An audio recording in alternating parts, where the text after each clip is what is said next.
Jésus revenu en secret? Découvrez la vérité cachée. Question 1. La promesse du Seigneur est qu'il reviendra nous amener dans le royaume des cieux, mais vous témoignez que le Seigneur s'est déjà incarné pour accomplir l'œuvre du jugement dans les derniers jours. La Bible prophétise clairement que le Seigneur descendra avec puissance et une grande gloire sur les nuées. C'est très différent de ce dont vous avez témoigné, que le Seigneur s'est déjà incarné et est descendu en secret parmi les hommes. Le retour du Seigneur est proche. Rejoignez notre groupe gratuit et recevez en 3 jours la bonne nouvelle de son retour. Réponse: vous dites que le Seigneur a promis qu'il reviendrait amener l'homme dans le royaume des cieux, c'est certain, le Seigneur est fidèle, et il ne manquera pas d'accomplir ses promesses. Mais il nous faut d'abord savoir que le retour du Seigneur par l'incarnation dans les derniers jours pour l'œuvre du jugement est directement lié à notre enlèvement dans le royaume des cieux. Si nous étudions attentivement la Bible, il n'est pas difficile d'en trouver des preuves. Dans plusieurs passages de la Bible, des prophéties disent clairement que la seconde venue de Dieu est l'incarnation. Par exemple, vous aussi, tenez-vous prêts, car le Fils de l'homme viendra à l'heure où vous n'y penserez pas, Luc 12h40. Car, comme l'éclair resplendit et brille d'une extrémité du ciel à l'autre, ainsi sera le Fils de l'homme en son jour. Mais il faut auparavant qu'il souffre beaucoup, et qu'il soit rejeté par cette génération, Luc 17, 24-25. Toutes ces prophéties parlent du « Fils de l'homme » ou disent que « le Fils de l'homme viendra ». L'expression « Fils de l'homme » désigne quelqu'un né d'une humaine et qui a une humanité normale. L'Esprit ne peut pas être appelé le Fils de l'homme. Par exemple, puisque l'Éternel Dieu est Esprit, il ne peut pas être appelé le Fils de l'homme. Certains ont vu des anges. Les anges sont aussi des êtres spirituels. Ils ne peuvent donc pas être appelés fils de l'homme.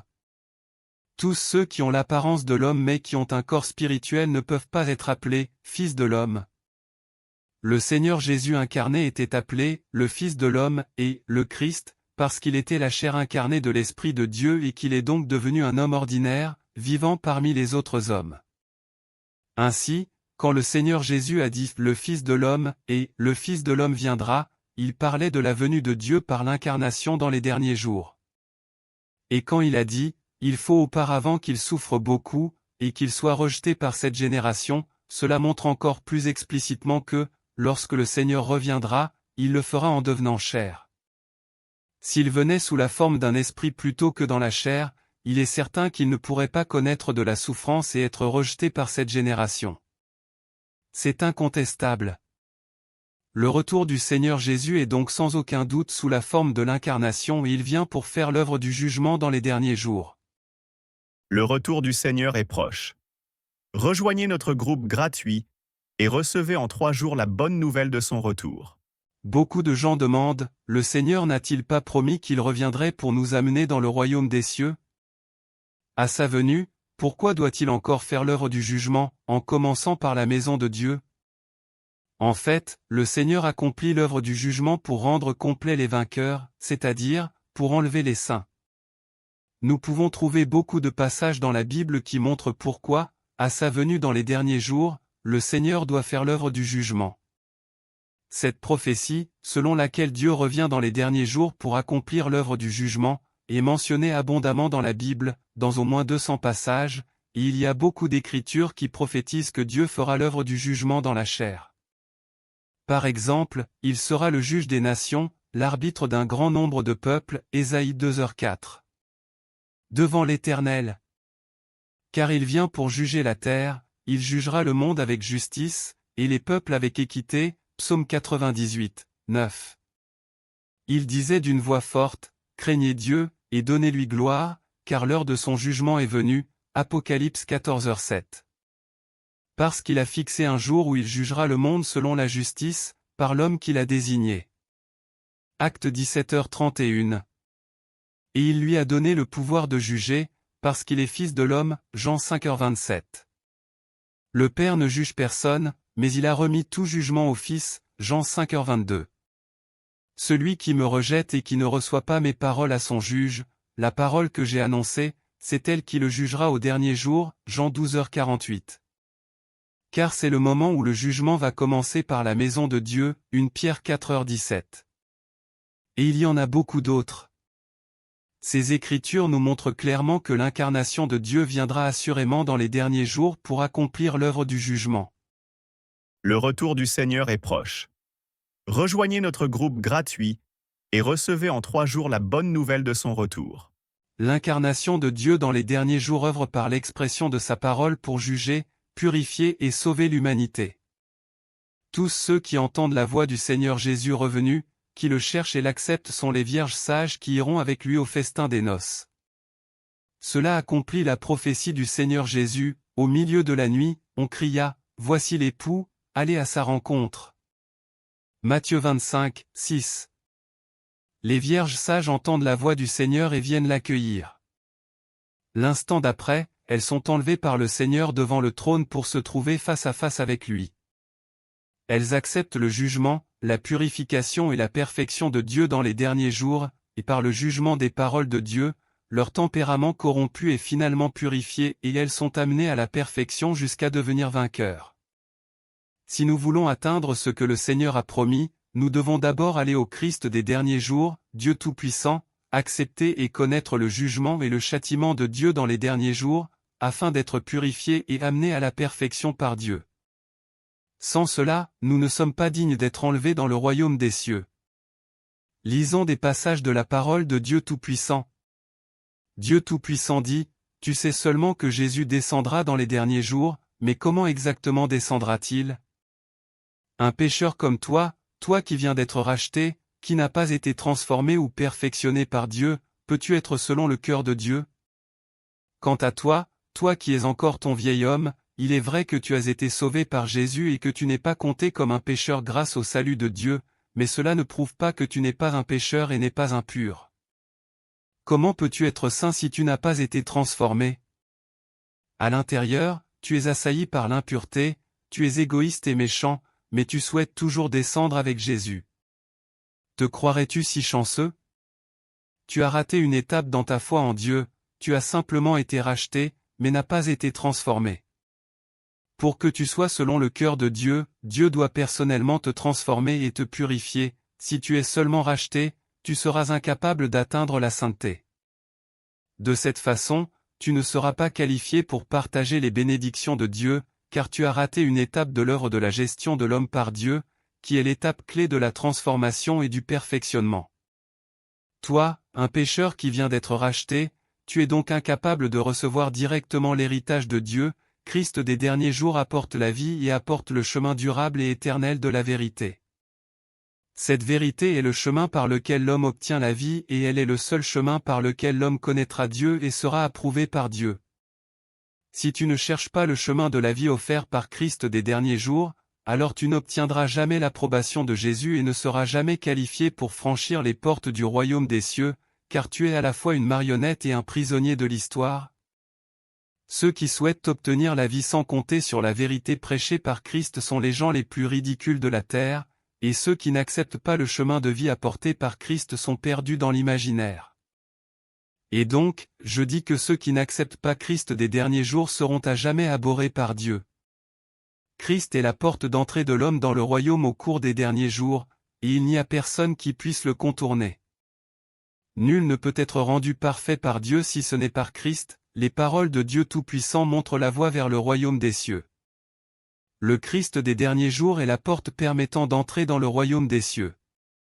Si l'homme ne fait pas l'expérience de l'œuvre du jugement du Christ dans les derniers jours, il ne peut pas être purifié et amené à la perfection, et ne pourra jamais entrer dans le royaume de Dieu. C'est là l'autorité manifestée par le Dieu incarné. Cela prouve qu'à sa seconde venue, le Seigneur sera assurément incarné pour accomplir l'œuvre du jugement dans les derniers jours. Dieu a déjà accompli cela. Si quelqu'un pense pouvoir être enlevé dans le royaume des cieux sans connaître l'œuvre de Dieu dans les derniers jours, c'est le symptôme de ses conceptions et de ses illusions et cela ne se réalisera jamais. Le retour du Seigneur est proche. Rejoignez notre groupe gratuit et recevez en 3 jours la bonne nouvelle de son retour. Certaines personnes disent que si le Seigneur est venu par l'incarnation, pourquoi tant de passages de la Bible disent qu'il viendra avec les nuées afin que tous le voient ? Comment expliquez-vous cela? La Bible contient plusieurs prophéties qui annoncent que le Seigneur viendra sur les nuées avec puissance et une grande gloire. C'est vrai. Mais il y a encore plus de passages de la Bible qui prophétisent que le Seigneur viendra en secret. Par exemple, je viens comme un voleur, Apocalypse 16h15. Car le Fils de l'homme viendra à l'heure où vous n'y penserez pas, Matthieu 24h44. Pour ce qui est du jour ou de l'heure, personne ne le sait, ni les anges dans le ciel, ni le Fils, mais le Père seul, Marc 13h32. On peut voir que le Seigneur revient de deux façons, d'une manière ouverte et d'une manière secrète. L'œuvre du jugement de Dieu Tout-Puissant incarné dans les derniers jours, dont nous avons témoigné aujourd'hui est simplement l'œuvre du Seigneur venant en secret. Puisque l'incarnation de Dieu est venue parmi les hommes sous la forme d'une personne normale, il apparaît à l'homme en secret. Personne ne peut dire qu'il est Dieu. Personne ne connaît sa véritable identité. Ce n'est que lorsque le Fils de l'homme commence à œuvrer et à parler que ceux qui peuvent distinguer sa voix commencent à le reconnaître. Ceux qui ne parviennent pas à distinguer sa voix le traiteront comme une personne normale, le nieront et le rejetteront. De même, lorsque le Seigneur Jésus était incarné pour faire son œuvre, il avait l'air d'un homme ordinaire de l'extérieur. La plupart des gens l'ont donc nié, lui ont résisté et l'ont condamné, alors que certains, par la parole et l'œuvre du Seigneur Jésus, ont pu le reconnaître comme le Christ incarné, la manifestation de Dieu. Nous en sommes à l'étape où Dieu Tout-Puissant vient en secret pour faire son œuvre et sauver l'humanité. Actuellement, il exprime sa parole pour juger, purifier et parfaire l'humanité. À ce stade, l'homme ne verra pas le Seigneur paraître en public sur les nuées. Cela ne se fera qu'après qu'un groupe de vainqueurs soit formé et que l'œuvre de l'incarnation de Dieu et sa descente secrète parmi les hommes soit terminée. Les calamités arriveront alors sur la terre et Dieu punira les méchants et récompensera les bons, et il apparaîtra ouvertement devant toutes les nations de la terre. À ce moment-là, les prophéties de la descente publique du Seigneur sur la terre s'accompliront, alors le signe du Fils de l'homme paraîtra dans le ciel, toutes les tribus de la terre se lamenteront, et elles verront le Fils de l'homme venant sur les nuées du ciel avec puissance et une grande gloire, Matthieu 24h30. Voici, il vient avec les nuées. Et tout œil le verra, même ceux qui l'ont percé, et toutes les tribus de la terre se lamenteront à cause de lui, Apocalypse 1h7. En théorie, quand les hommes verront le Seigneur apparaître à toute l'humanité en public, sur les nuées, ils devraient être remplis de joie, et pourtant, il est dit, toutes les tribus de la terre se lamenteront. Pourquoi? Car lorsque Dieu apparaîtra finalement en public, l'œuvre du salut de l'incarnation de Dieu pendant sa descente secrète parmi les hommes sera déjà terminée et Dieu aura commencé son œuvre de rétribution pour récompenser les bons et punir les mauvais. À ce moment-là, tous ceux qui auront rejeté l'œuvre secrète de Dieu auront perdu toute chance d'être sauvés. Ceux qui l'ont percé, c'est-à-dire ceux qui ont résisté au Christ des derniers jours, Dieu Tout-Puissant, et l'ont condamné, comment ne pourront-ils pas se frapper la poitrine de désespoir, se lamenter et grincer des dents, sachant que celui à qui ils ont résisté et qu'ils ont condamné est la seconde venue du Seigneur Jésus? C'est de cette façon que se produira la scène décrite ainsi, toutes les tribus de la terre se lamenteront. Lisons un autre passage de la parole de Dieu Tout-Puissant. Le retour du Seigneur est proche. Rejoignez notre groupe gratuit et recevez en 3 jours la bonne nouvelle de son retour.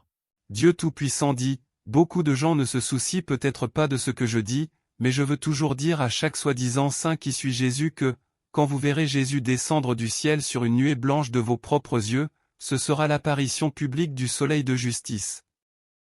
Peut-être que ce sera un moment de grande excitation pour toi, mais tu dois savoir que le moment où tu seras témoin de la descente de Jésus du ciel est aussi le moment où tu descendras en enfer pour être puni.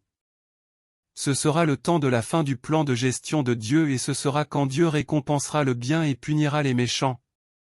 Car le jugement de Dieu aura pris fin avant que l'homme ne voie de signe, quand il n'y aura que l'expression de la vérité.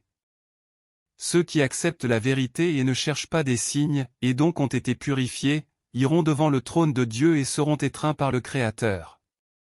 Seuls ceux qui persistent à croire que le Jésus qui ne monte pas sur une nuée blanche est un faux Christ seront soumis au châtiment éternel, car ils ne croient qu'au Jésus qui manifeste des signes, mais ne reconnaissent pas le Jésus qui proclame le jugement sévère et libère le vrai chemin et la vie. Et donc, il est certain que Jésus s'occupera d'eux quand il reviendra ouvertement sur une nuée blanche. Le retour de Jésus est un grand salut pour ceux qui sont capables d'accepter la vérité, mais un signe de condamnation pour ceux qui sont incapables d'accepter la vérité. Vous devriez choisir votre propre chemin, et ne devriez pas blasphémer contre le Saint-Esprit et rejeter la vérité. Vous ne devriez pas être quelqu'un d'ignorant et d'arrogant, mais quelqu'un qui obéit à la direction du Saint-Esprit, qui désire et cherche la vérité, ce n'est que de cette manière que vous en profiterez. D'après les paroles de Dieu Tout-Puissant, nous nous rendons compte que l'œuvre accomplie par l'incarnation de Dieu dans les derniers jours pendant sa descente secrète parmi les hommes est une étape cruciale de l'œuvre de Dieu visant à parfaire l'homme. Dans le plan de 6000 ans que Dieu a conçu, cette œuvre représente une occasion très rare pour lui de parfaire l'homme. Tous ceux qui acceptent l'œuvre secrète de Dieu et sont amenés à la perfection ont reçu la grâce spéciale de Dieu et sont les plus bénis. Si nous ne chérissons pas cette occasion extrêmement rare et manquons l'œuvre de Dieu permettant de devenir vainqueurs, nous ne pourrons que nous lamenter et grincer des dents, assaillis de regrets profonds. Le retour du Seigneur est proche. Rejoignez notre groupe gratuit et recevez en 3 jours la bonne nouvelle de son retour.